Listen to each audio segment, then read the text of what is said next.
Chapter 32 Chicken and Blackberry Kisses. Gramps barreled through Wyoming like a house afire. We snaked through winding roads where the trees loomed close, rustling rush, rush, rush, rush, rush. The road curved alongside rivers that rolled and gabbled, hurry, hurry, hurry. It was late when we arrived at Yellowstone. All we got to see that evening was a hot spring. We walked on boardwalks placed across the bubbling mud. Huzzah, huzzah, Graham said, and we stayed at the Old Faithful Inn in a frontier cabin. I'd never seen Graham so excited. She could not wait for the next morning. We're going to see Old Faithful, she said over and over. It won't take too long, will it? I said, and I felt like a mule saying it because Graham was so looking forward to it. Don't you worry, Salamanca, Graham said. We'll just watch that old geyser blow and then we'll hit the road. I prayed all night long to the elm tree outside. I prayed that we would not get in an accident, that we would get to Lewiston, Idaho in time for my mother's birthday, and that we would bring her home. Later, I would realize that I had prayed for the wrong things. That night, Grandma was so excited that she could not sleep. She rambled on about all sorts of things. She said to Gramps, "Remember that letter from the Eggman that you found under the mattress?" "Of course I remember. We had a wing-ding of an argument over it. You told me you had no dang idea how it got there. You said the Eggman must have slipped into the bedroom and put it there." "Well, I want you to know that I put it there." "I know," Gramps said. "I'm not a complete noodle." "It's the only love letter anybody ever wrote me," Graham said. "You never wrote me any love letters. You never told me you wanted one." "To me," Graham said, "your grandfather nearly killed the Eggman over that letter." "Hell's bells," Graham said. "He wasn't worth killing." "Maybe not, but Gloria was." "Ah, yes," Graham said, placing his hand on his heart and pretending to swoon. "Gloria." "Cut that out," Graham said, rolling over on her side. "Tell me about Peavy. Tell me that story, but don't make it too awfully sad." She folded her hands on her chest. "Tell me what happened with the lunatic." When I saw the picture of the lunatic on Sergeant Bickle's desk, I tore out of that office faster than lightning.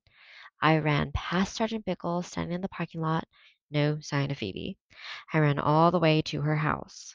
As I passed Mrs. Cadaver's house, Mrs. Partridge called to me from her porch. "You're all dressed up," I said. "Going somewhere?" "Oh, yes," she said. "I'm readable."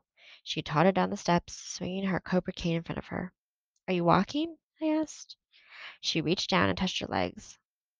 "Isn't that what you call it when you move your legs like I'm doing?" "No, I mean, are are you walking to wherever you're going?" "Oh, no, it's much too far for these legs.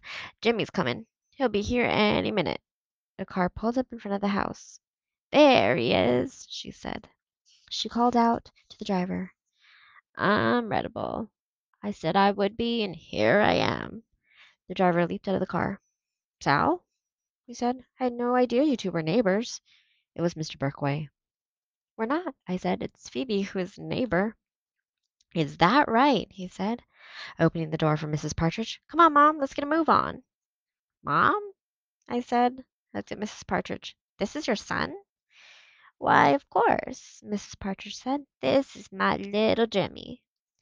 "But he's a Berkway," Mrs. Partridge said. "I was a Berkway once. Then I was a partridge. I'm still a partridge." "Then who is Mrs. Cadaver?" I said. "My little Margie," she said. "She was a Berkway too. Now she's a Cadaver." I said to Mr. Berkway, "Mrs. Cadaver is your sister?" "We're twins," Mr. Berkway said. When they had driven away, I knocked at Phoebe's door, but there was no answer. At home, I dialed Phoebe's number over and over. No answer. The next day at school, I was relieved to see Phoebe. "Where were you?" I said. "I have something to tell you." She turned away. "I don't want to talk about it," she said. "I do not wish to discuss it." I couldn't figure out what was the matter with her. It was a terrible day. We had tests in math and science. At lunch, Phoebe ignored me. Then came English. Mr. Berkway skipped into the room. People were gnawing on their fingers and tapping their feet and wriggling around and generally getting ulcers, wondering if Mr. Berkway was going to read from the journals. I stared at him. He and Margaret Cadaver were twins? Was that possible? The most disappointing part of that piece of knowledge was that he was not going to fall in love with Mrs. Cadaver and marry her and take her away. Mr. Berkway opened a cupboard, pulled out the journals, slipped the yellow paper over the cover of one, and read, "This is what I like about Jane. She's smart, but doesn't act like she knows everything. She is cute. She smells good. She's cute. She makes me laugh. She's cute." I got a prickly feeling up and down my arms. I wondered if Ben had written this about me, but then I realized that Ben didn't even know me when he wrote his journal. A little buzz was going around the room as people shifted in their seats. Christy was smiling. Morgan was smiling. Beth Ann was smiling. Mary Lou was smiling. Every girl in the room was smiling. Each girl thought that this had been written about her. I looked carefully at each of the boys. Alex was gazing nonchalantly at Mr. Berkway. Then I saw Ben. He was sitting with his hands over his ears, staring down at his desk. The prickly feeling traveled all the way up to my neck and then went skipping down my spine. He did write that, but he did not write it about me. Mr. Berkway exclaimed, "Ah, love! Ah, life!" Sighing, he pulled out another journal and read, "Jane doesn't know the first thing about boys. She once asked me what kisses taste like, so you could tell she had never kissed anyone.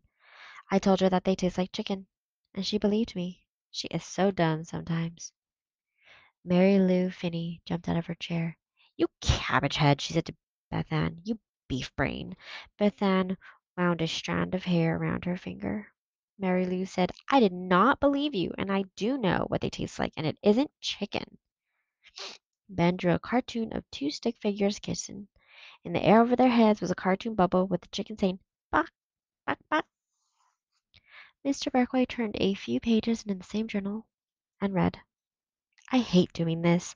I hate to write. I hate to read.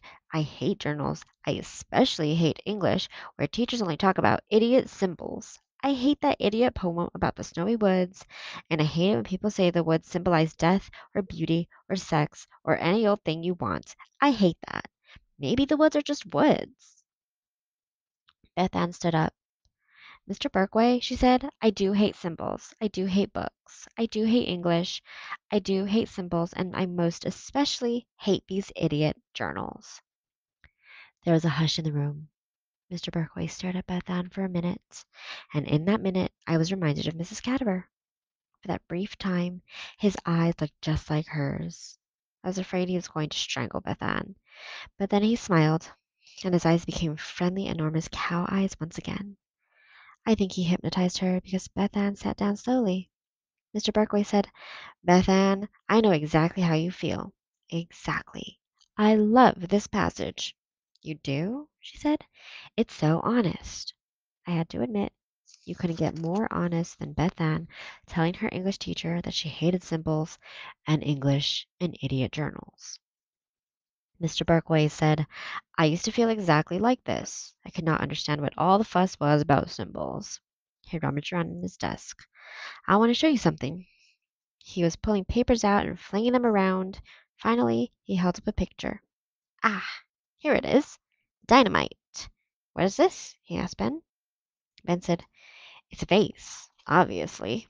Mr. Berkway held the drawing in front of Beth Ann, who looked as if she might cry. Mr. Berkway said, "Beth Ann, what do you see?" A little tear dropped down on her cheek. "It's okay, Beth Ann. What do you see?"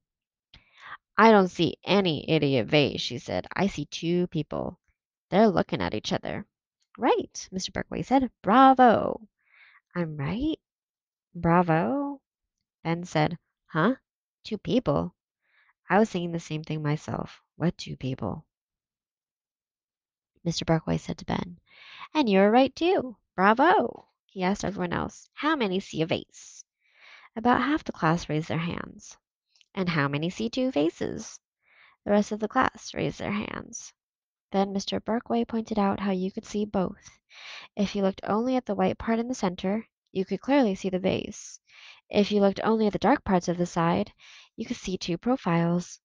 The curvy sides of the vase became the outline of the two heads facing each other. Mr. Berkway said that the drawing was a bit like symbols. Maybe the artist only intended to draw a vase, and maybe some people look at this picture and see only that vase. That is fine. But if some people look at it and see faces, what's wrong with that? It is faces to that person who is looking at it. And what is even more magnificent, you might see both. Beth Ann said, Two for your money? Isn't it interesting, Mr. Berkeley said, to find both? Isn't it interesting to discover that snowy woods could be death and beauty, and even, I suppose, sex? Wow! Literature! Did he say sex? Ben said, copying the drawing. I thought Mr. Berkeley was finished with the journals for that day, but he made a great show of closing his eyes and pulling something from near the bottom of the stack. She popped the blackberries into her mouth. Then she looked all around. It was mine. I could hardly bear it.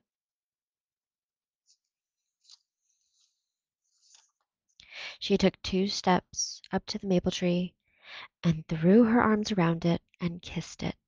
People were giggling. I thought I could detect a small, dark stain, as from a blackberry kiss. Ben looked at me from across the room.